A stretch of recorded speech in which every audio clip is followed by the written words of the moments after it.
Welcome to the Pencil Bob channel. I hope you enjoy my stories. It all started with a letter. Not the kind of letter you're excited to get, like a birthday card or a check from your grandma. No, this was one of those official-looking envelopes with the HOA logo stamped in the corner. You know the kind, thick paper, crisp font, and always bad news. I tore it open, and there it was. A new rule banning all doorbell cameras in our townhome community. I read it twice, just to make sure I wasn't missing something. But no, it was clear as day. No more Ring cameras, no Nest doorbells, nothing that could be attached to the exterior of our homes. The reason, apparently, it was to protect the historical integrity of the brick and building structures. I laughed out loud. Historical integrity? This wasn't some 18th century colonial village. Sure, the neighborhood was old, but it wasn't exactly a national landmark. And besides, my townhome wasn't even one of the original buildings. It had been built in the 1980s, for crying out loud. I stormed over to my neighbor, Jenna, who was already outside holding her own copy of the letter. Her face was red, and she looked like she was about to spit fire. "Can you believe this?" she said, waving the paper in the air. "They're banning doorbell cameras? What's next? Banning security systems altogether?" "I know," I said, shaking my head. "It's ridiculous. Who even came up with this?" Jenna rolled her eyes. "Guess." I didn't have to. We both knew. It was Officer Mike, the cop who lived 3 doors down and had somehow managed to get himself elected to the HOA board last year. He'd been pushing for more community safety measures, which apparently now meant stripping us of our ability to monitor our own front doors. "He's been on this power trip ever since he joined the board," Jenna said. "First it was the parking rules, then the garbage cans, and now this. What does he think he's doing, running a police state?" I nodded, but my mind was already racing. I had a Ring camera on my front door, and I wasn't about to take it down without a fight. I'd bought it after a string of break-ins in the area, and it had given me peace of mind ever since. Plus, it had caught the delivery guy stealing my Amazon package last month.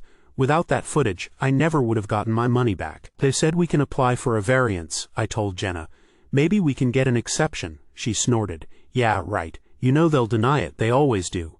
Still, I wasn't ready to give up. I filled out the variance application that same day, requesting permission to attach my Ring camera to my storm door. It wasn't even part of the historical structure. It was just a plain old storm door I'd installed myself. Surely they couldn't have a problem with that. A week later, I got my answer. Denied. I couldn't believe it. I called the HOA office, demanding an explanation. The woman on the phone sounded bored, like she'd had this conversation a dozen times already. "The board has determined that any attachment to the exterior of the home, including storm doors, is a violation of the historical preservation guidelines," she said. "But it's my storm door," I protested. "It's not even part of the original building." "I'm sorry, but the decision is final," she said, not sounding sorry at all. I hung up, fuming. Jenna was right. They were never going to approve anything. The next day, I went to the HOA meeting. It was held in the community clubhouse, a small, stuffy room that always smelled like old coffee and desperation. Officer Mike was there, sitting at the head of the table with the rest of the board members. He had that smug look on his face, like he knew we were all there to complain but didn't care. When it was my turn to speak, I stood up and held up my denial letter. "Can someone explain to me why I can't have a doorbell camera on my storm door? It's not attached to the brick, it's not part of the historical structure, and it's my property. What's the real reason behind this rule?" Officer Mike leaned forward, his hands folded neatly on the table. "As we've stated, the rule is in place to protect the historical integrity of our community. We have a responsibility to preserve the character of this neighborhood for future generations." "Future generations," I shot back. "What about the safety of the current generation? We've had break-ins, vandalism, and thefts. Don't we have a right to protect our homes?" He didn't even blink. "There are other ways to ensure safety without compromising the aesthetics of the community. We encourage residents to explore alternative security measures that comply with the guidelines." "Alternative measures," I repeated. "Like what? A guard dog? A moat? What exactly do you suggest?" The room erupted in laughter, but Officer Mike didn't crack a smile. "This isn't a joking matter," he said sternly. "The rule is in place, and it will be enforced. Any cameras found in violation will need to be removed immediately." I sat down, my face burning. Jenna gave me a sympathetic look, but there wasn't much else to say. The board had made up their minds, and they weren't going to budge. Over the next few weeks, the tension in the neighborhood grew. Some people took their cameras down, not wanting to risk a fine. Others, like me, left theirs up, hoping the HOA would back down if enough of us refused to comply. Then the notices started coming, official warnings threatening fines and even legal action if the cameras weren't removed. Jenna got one, and so did I. "What are we supposed to do now?" she asked me one evening, as we stood in her driveway staring at the notice in her hand. "I can't afford a fine, but I don't feel safe without my camera." "I don't know," I admitted. "But I'm not taking mine down. They can fine me all they want. I'm not giving up my security because of some ridiculous rule," Jenna sighed. "I just wish there was a way to fight back. They're not even following their own rules. Did you see the new sign they put up at the entrance? It's huge, and it's attached to the brick. But apparently that's okay because it's community approved." I rolled my eyes. "Of course it is. Rules for thee, but not for me." The breaking point came a few nights later. I was woken up by the sound of glass breaking. I jumped out of bed and ran to the window, my heart pounding. Outside I saw two figures running down the street, their faces covered by hoods. One of them was carrying a backpack that looked suspiciously full. I grabbed my phone and checked my Ring app, but the camera hadn't picked up anything. The angle was off now that I'd moved it to comply with the HOA's rules. I cursed under my breath and called the police. When they arrived, they took my statement and asked if I had any footage of the suspects. I shook my head, feeling a mix of anger and helplessness. "I used to have a camera that would have caught them, but the HOA made me take it down." The officer nodded sympathetically. "We've been getting a lot of calls from this neighborhood lately. Seems like the crime rate's gone up since the camera ban." No kidding, I thought. But what could I do? The HOA wasn't going to change their minds, and I wasn't going to risk a fine by putting my camera back up. The next morning the neighborhood was buzzing. Someone's car had been vandalized, and another home had been broken into. Everyone was on edge, and the anger toward the HOA was palpable. Jenna came over, her face pale. "Did you hear about the break-in on Maple Street?" she asked. "They stole a bunch of electronics and jewelry. The family didn't have a camera because of the ban." I clenched my fists. "This is insane. We're sitting ducks and the HOA doesn't care. We have to do something," Jenna said. "We can't just let them get away with this." "Like what?" I asked. "They're not going to listen to us." Jenna hesitated, then leaned in closer. "What if we all band together? Everyone who still has a camera, we keep them up. If enough of us refuse to comply, maybe they'll have to back down." I considered it.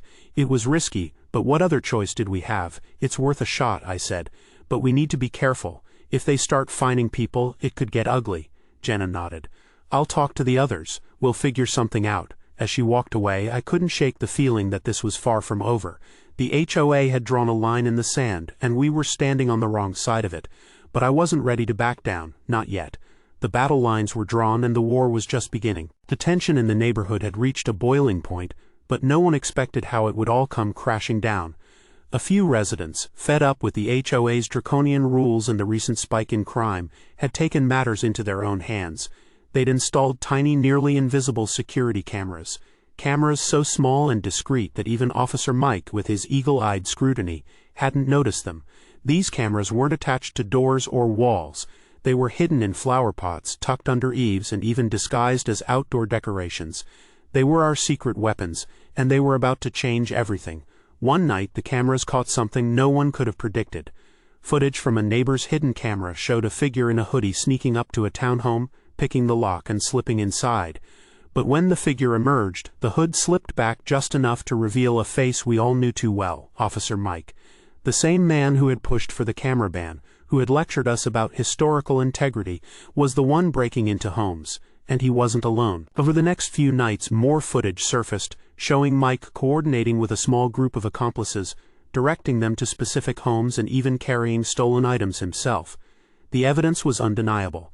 The neighbors who had captured the footage immediately took it to the police, who were stunned. Mike, the cop who had been so vocal about community safety, was the ringleader of the crime spree that had been terrorizing us. When the police confronted him, he was caught completely off guard. "This is ridiculous," Mike shouted as they cuffed him. "Those cameras are banned. This footage has to be fake. There's no way they could have gotten this." One of the officers, a no-nonsense detective who had been investigating the break-ins, held up a printout of the footage. "Looks pretty real to me, Mike. And we've got multiple angles. You're done." As they led him away, the neighborhood erupted into chaos. Some people cheered, others cried, and a few just stood there in stunned silence. Jenna and I watched from my porch as the scene unfolded. "I can't believe it," Jenna said, shaking her head. All this time he was the one behind it. He banned the cameras so he could keep doing this without getting caught. Karma's a funny thing, I said, though I didn't feel much like laughing. It was satisfying to see him get what he deserved, but it didn't erase the fear and frustration we'd all been living with for months. The fallout was swift. Mike was suspended from the police force and charged with multiple counts of burglary, conspiracy, and misconduct. The HOA board, now under intense scrutiny, held an emergency meeting to address the situation. They tried to spin it, claiming they had no idea about Mike's actions and that the camera ban had been well-intentioned. But no one was buying it. At the meeting, I stood up and looked each board member in the eye. "This isn't just about Mike," I said. "This is about the fact that you ignored us when we told you this rule was putting us in danger. You didn't listen, and now look what happened. We need to change things, starting with this ridiculous ban." The room erupted in applause, and even some of the board members looked ashamed. They promised to review the policy, but for many of us it was too little, too late. The trust was broken, and it wasn't going to be easy to rebuild. In the weeks that followed, the neighborhood slowly began to heal. People started putting their cameras back up, some openly, others still hidden just in case. The crime spree stopped, and for the first time in months I felt like I could breathe again. But the scars were still there, a reminder of how close we'd come to losing everything. As for Mike, his trial was set to begin in a few months.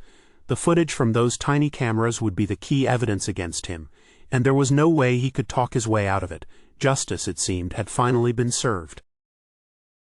This has actually happened before in my state back in like the 70s or so.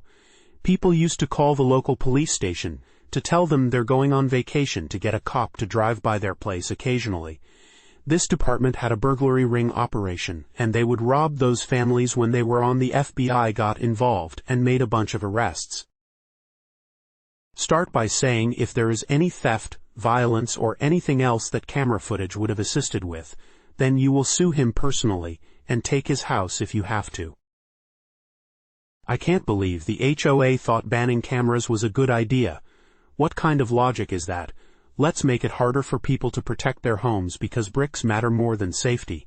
And then it turns out the cop on the board was the criminal mastermind. That's some twisted irony. HOAs need to stop pretending they know what's best for everyone and start listening to the people who actually live there. If you like our stories, then please like and subscribe and comment, and remember to hit that bell icon so you never miss out. We have new stories almost every day. Welp finally got a notice from the HOA for smoking on my property. They've been watching on the cameras they installed around the neighborhood, and I've actually been smoking weed on my own damn porch because I can't smoke inside. I remember exactly when it happened. One of the HOA board members, Greg, self-appointed neighborhood watchdog, walked past pretending to be out for a casual evening stroll. He slowed down in front of my house, giving me that fake, authoritative glare like I was committing some serious crime. I didn't think much of it at the time because I wasn't bothering anybody, just sitting in my chair, enjoying my own damn space. Then a few days later, boom, letter in the mailbox. A thick envelope with the HOA's name stamped on it like some official government notice. I already knew it was bad news before I opened it. You have violated the community guidelines regarding controlled substances. Failure to comply will result in fines or further action. Oh, of course. There was the usual nonsense about the rules, the bylaws, the agreement, blah blah blah. The paper might as well have read, "I fucking hate this HOA, and so does every other homeowner who lives here. The board members act like they're running a damn dictatorship, marching around at every meeting trying to scare people. And for what? It's a suburban neighborhood, not some top-secret government facility. Ask anyone who lives here. It's a prison with a mortgage. They've always been on a power trip, but this is a whole new level of control. I've seen people get harassed for the stupidest reasons. One guy got a violation because his trash can was visible before pickup. A woman down the street got fined because her flower pots weren't in approved colors. It's like they're making up rules just to keep themselves entertained. And the best part, some of these board members have been kicked off before because they got too carried away. Apparently they've even been sued a few times, but I guess that hasn't slowed them down. But here's what really pisses me off. I've been living here for years, and suddenly smoking outside is an issue. Where was all this concern before? I've sat on my porch plenty of times minding my own business, and nobody's ever said a damn thing. But now, because some nosy HOA board member got bored and decided to flex his little bit of power, I'm a problem. And for the people who are probably sitting there thinking, well, I don't like smokers or it's bothering someone, please get a grip. I make sure I'm not around anyone when I smoke, especially kids. I'm not some inconsiderate asshole blowing smoke into people's faces. I sit in my chair on my porch in the evening when barely anyone is outside. The only person who could possibly be affected by it is me. I went straight to the HOA office with the letter in hand. The moment I walked in, the property manager gave me that fake customer service smile. How can I help you? You can start by explaining this, I said, slapping the notice on the counter. She picked it up, glanced at it, then gave me a tired look. Oh, that's a standard violation notice. Standard, I scoffed. For what? Smoking outside, on my own damn porch? The HOA bylaws prohibit controlled substances on the premises, she recited like she was reading from a script. Marijuana is included in that policy, I crossed my arms. That's funny because I've been doing it for a while and nobody's ever said a word. So why now? She hesitated, then lowered her voice. Someone reported it. Oh, so now we've got snitches. Fantastic. Who? I asked. She shook her head. We can't disclose that information. Of course they couldn't, typical. I let out a sharp breath, trying to keep my temper in check. Let me get this straight. I can't smoke inside, I can't smoke outside. So what am I supposed to do? Hover over the sidewalk? She shifted in her seat. You can smoke off the HOA property, I laughed, shaking my head. Off the property? You want me to take a walk down the street like some teenager sneaking a cigarette? Do you even hear how ridiculous that sounds? She didn't say anything, just sat there, looking like she wished she were anywhere else. I grabbed the notice off the counter and held it up. This is bullshit, and you know it. You guys just want control over every little thing, and I'm sick of it. Her lips pressed into a thin line, but she didn't argue. She knew I was right. Everyone in this neighborhood knew the HOA was a joke, but nobody could do a dumb thing about it. I stormed out of the office and went straight to my neighbor's place. James had been living here even longer than I had, and if there was one person who knew about the constant power plays around here, it was him. Dude, they hit you too? He asked the second he opened the door. I held up the notice. For smoking outside. James whistled low. Wow, they're really reaching now. You're telling me. I leaned against his doorframe. You ever get one of these? He laughed. Nah, but they did try to fine me for excessive noise when I had a friend over. We were literally just watching TV. I think they just throw these violations out randomly to remind people they're in charge. I ran a hand down my face. I can't with these people, James smirked. You know Karen in 3B, she got written up because her dog was too loud, at 2 in the afternoon.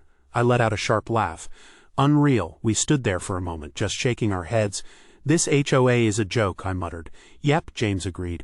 But they've got us locked in for the mortgage. I crumpled the notice in my hand. They can't stop me from smoking. I'll just be more discreet about it, James nodded. Just be careful. They're watching everything now. And that was the worst part. It wasn't just about smoking. It was about control. It was about knowing that they could watch us, listen to us, dictate every little part of our lives.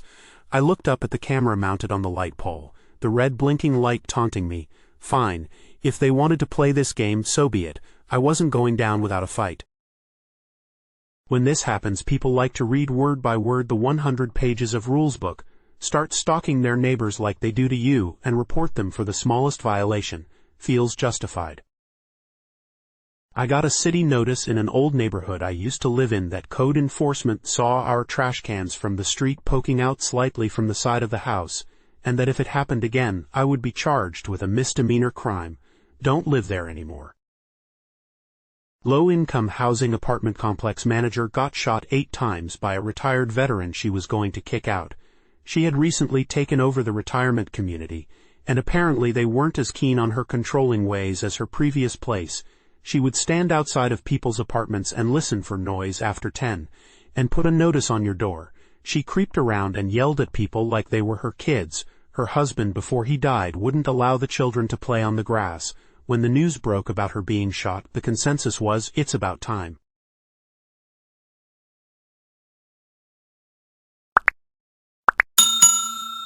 I would like to thank you for watching the video to the end. To encourage us to make more videos, please like, subscribe, comment, as well as share. Check out this other video if you haven't already.